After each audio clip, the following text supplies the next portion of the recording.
So sinabi ng mga kababayan natin na si BBM daw ay puro lang salita, pero walang ginagawa.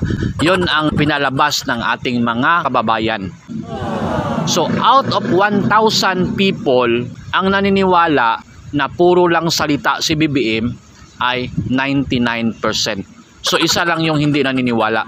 Tingnan nga natin sa survey, tingnan nga natin kung totoo ba yung mga sinasabi nila. All our people. Bagong Pilipinas serves no narrow political interest.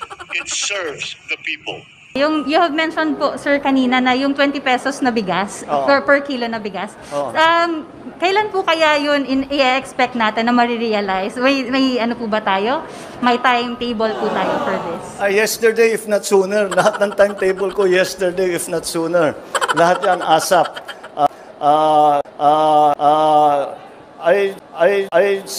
I don't know. We'll see. Kasi Sama tayo babago muli para maging milyonaryo. Para maging milyonaryo. Edited daw ito. Yes, Your Honor.